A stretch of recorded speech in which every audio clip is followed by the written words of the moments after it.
The second section is going to focus on protein primarily, tiny bit about fat, and a reminder about fluid.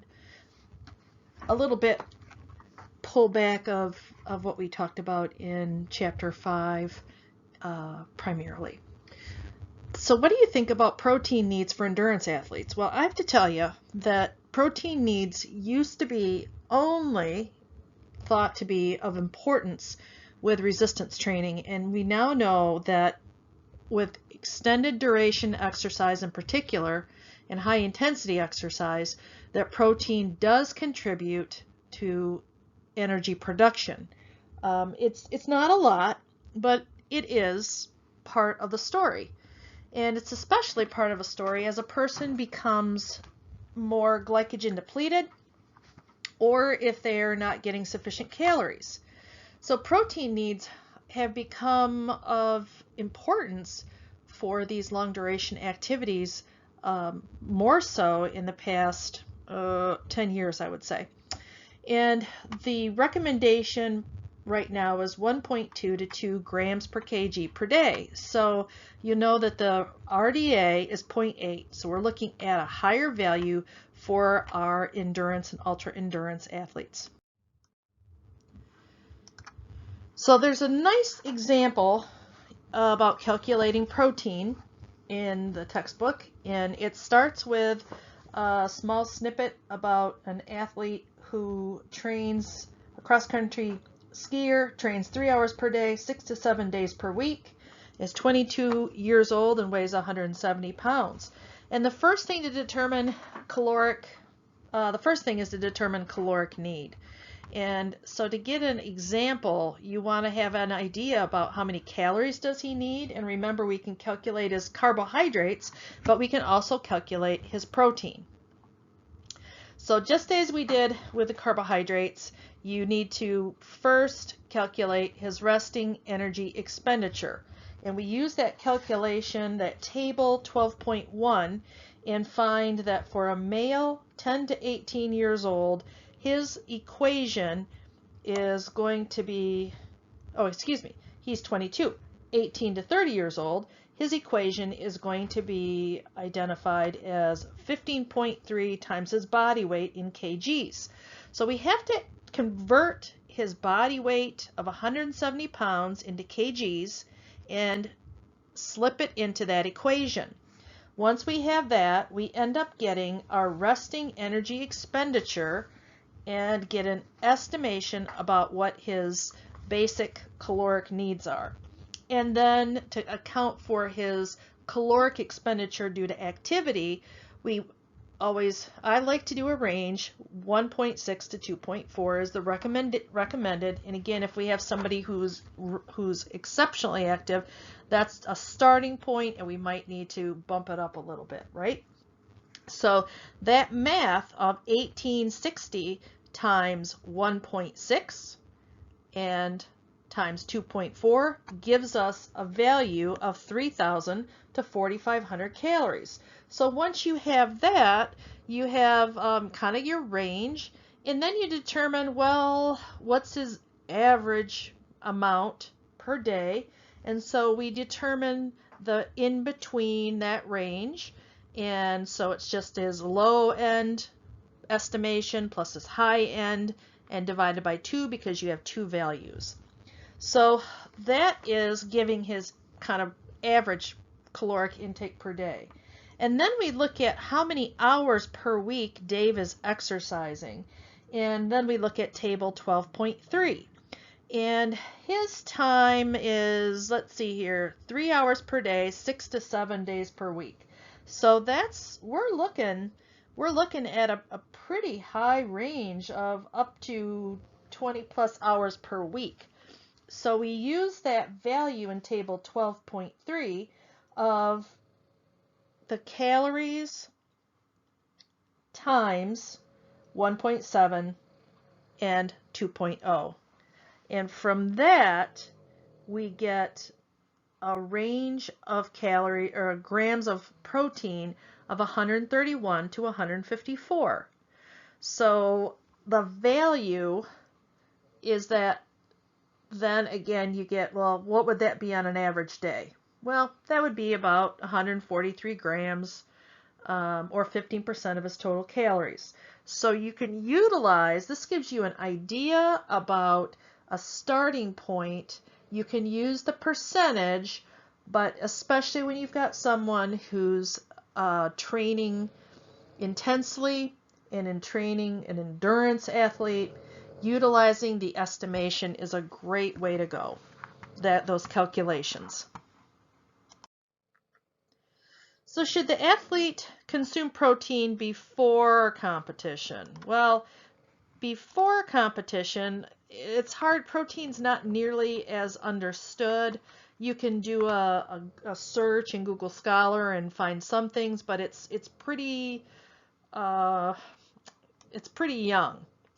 But what seems to be working out is that 2 to 4 hours before exercise or before training, taking some protein in your meal can help with a person to feel satisfied, and also can be helpful to provide branched chain amino acids, which are important for energy production in the long, especially for endurance exercise. So it may delay a sense of central fatigue, and we'll look at that in just a second. However, you don't want to have a whole lot of protein because the athlete will feel sluggish, heavy, and just not ready for performance. During competition, again, it's pretty difficult to say with great certainty. However, if a person is taking in some protein source along with their carbohydrate, that it can potentially serve to bring in some branched chain amino acids, leucine in particular, and prevent that fatigue that comes from the brain. It's not necessarily the muscles per se, but it's more of a central nervous system fatigue. This kind of protein might be helpful for individuals that are going on all-day hikes, a long bike ride, any kind of nuts, seeds, jerky, something. I think always trail mix is always great. Something like that might be helpful to change up the monotony of just a carbohydrate drink.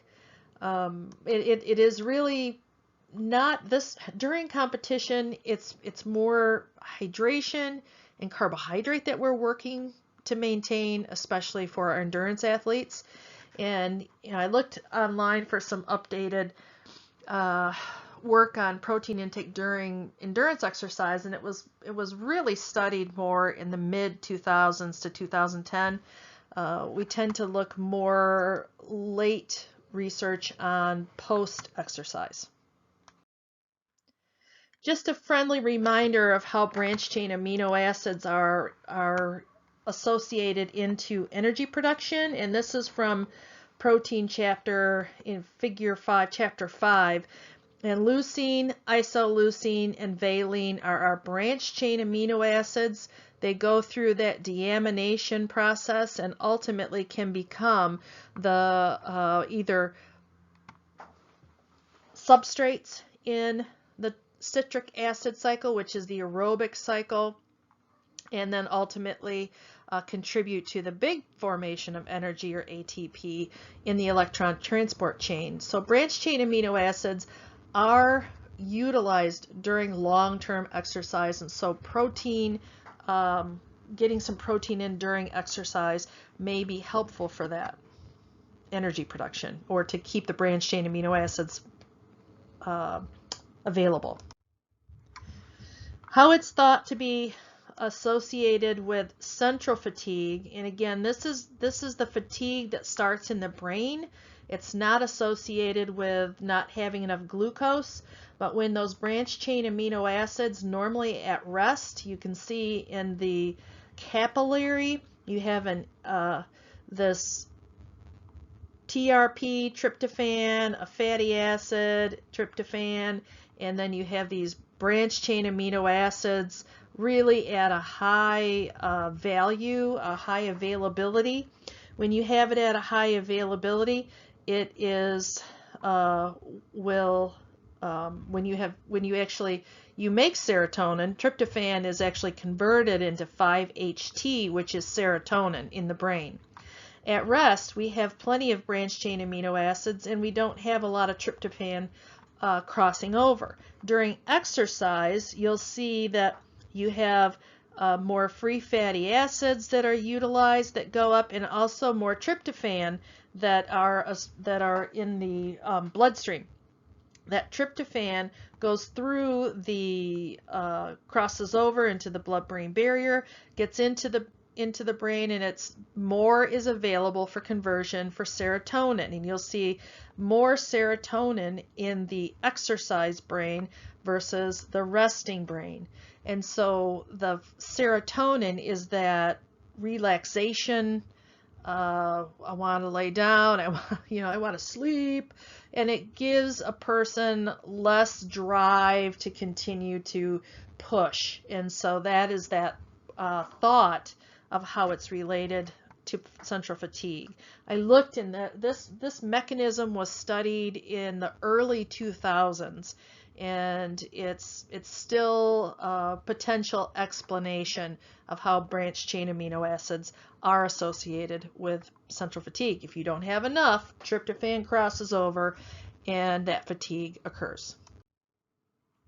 After competition, remember carbohydrate, carbohydrate, carbohydrate. However, when you have protein in addition to carbohydrate post-exercise, and if you remember, that was part of the recommendations in the carbohydrate chapter and also earlier in part 1, when you get that protein, or in the protein and the carbohydrate chapters, post-exercise, insulin activity increases, and what insulin does is drive glucose into the cell for storage.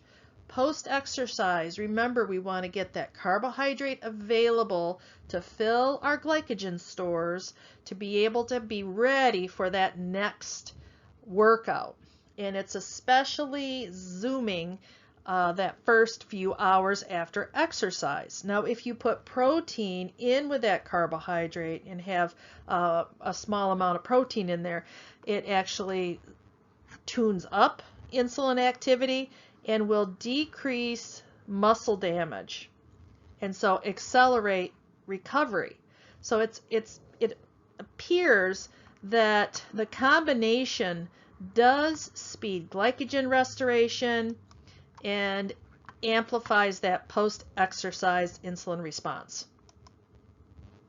The recommendation is 15 to 25 grams, or in relation to body weight, 0.25 to 0.3 grams per kg immediately following exercise. Now, a lot of times people don't want to eat, but this is the goal. So the thought is something relatively common is some chocolate milk. Chocolate milk is inexpensive, it tastes good, it's readily available, and you do have the carbohydrate and the nice protein relationship that mixes, that's appropriate.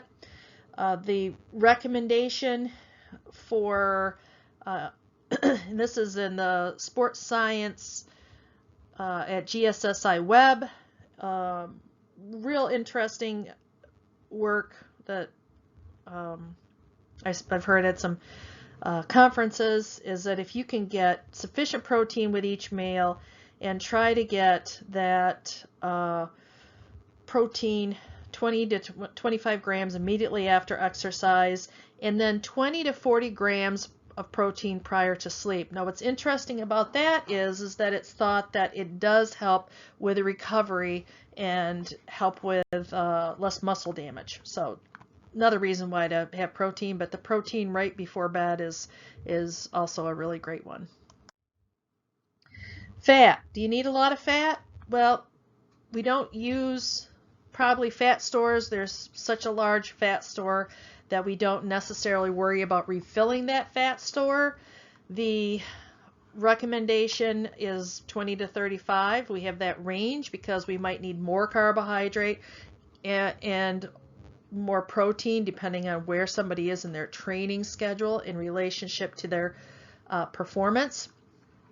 We do know that high-fat diets, high-fat, high-loading diets are questionable. We don't know a lot about it.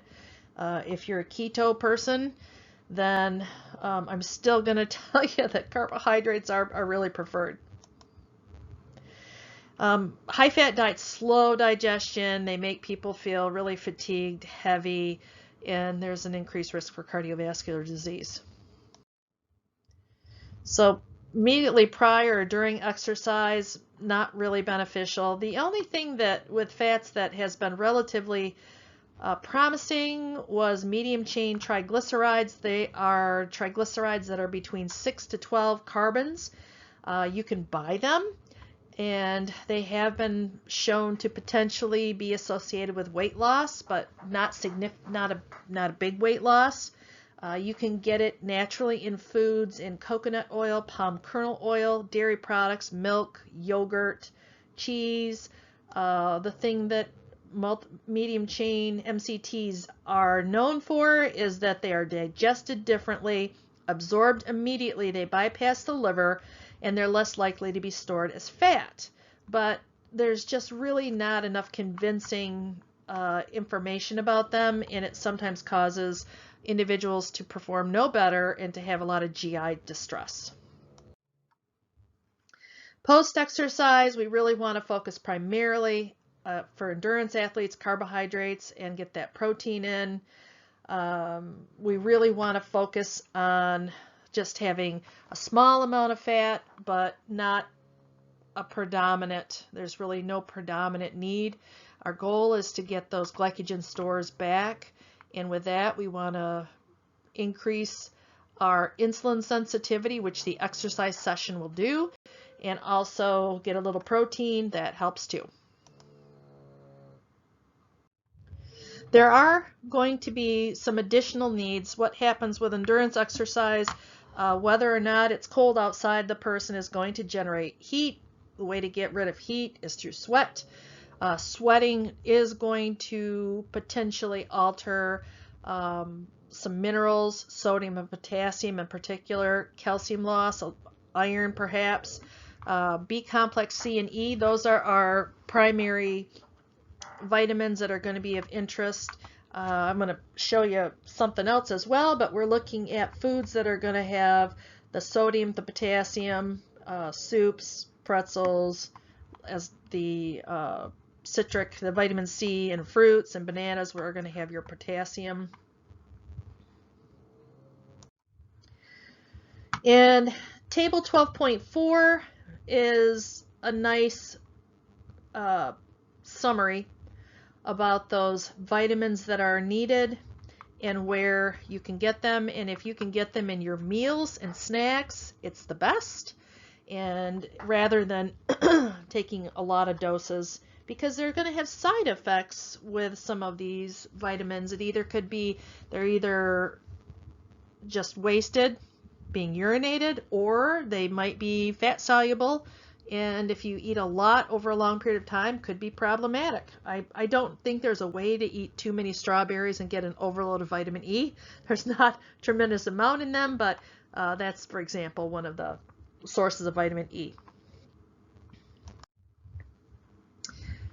I think the suggestion that is also, I thought this was worthwhile to point out as well. One of the problems an ultra endurance athlete is going to, or an long endurance athlete is going to be at risk of, is a depressed immune system, especially if they're exposed to somebody with a respiratory illness. Immediately, there's a window when you're more likely to get sick if you're exposed because of the stress on the immune system when you exercise. So sleep, recovery, and iron, zinc. Zinc was not on that list. Vitamin A and D were not on that list, but the B's were on that list. So I'm going to suggest to you that a healthy diet for the immune system, especially for these athletes, will be important. Vitamin D is another one. Most, especially our Michigan athletes, not enough sun. They're going to be at greater risk for vitamin D. So if we're looking at preventing transmission to limit risk, to make sure that we avoid sharing personal items. We've all gotten pretty good with our hygiene, I hope, and in terms of washing our hands and how we sneeze, but also make sure that we are doing our best to eat well, eat good food, and do our best to get good sleep. And that's going to help to reduce the risk of infection for our ultra endurance athletes. Also, inflammation, I wanted to raise that. The omega-3s, which are basically a fat, the omega-3 or the polyphenols are going to be helpful for the anti-inflammatory component. So if tart cherry juice or cold water fish are on the training table, that's also really good for anti-inflammatory. There is also a real issue for fluid needs of endurance athletes, and as you can see, you can imagine that endurance athletes are going to have a greater challenge depending on what their sport is.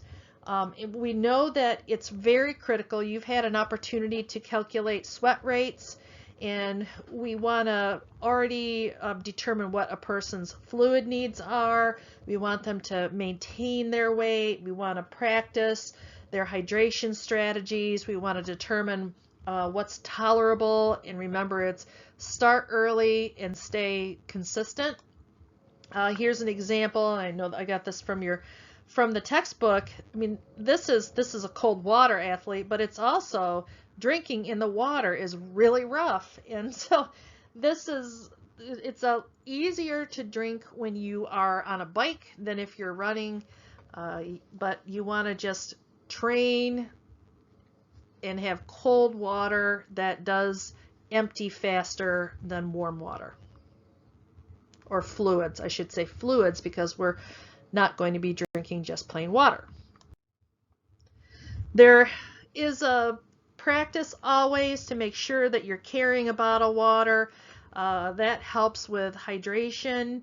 There's you've had this opportunity to determine, how do I determine my fluid losses? Well, how much weight what was the body weight during the loss during the workout, and determine how much fluid is equivalent to that. Because what we want to do is we want to be able to match our sweat losses to maintain our hydration.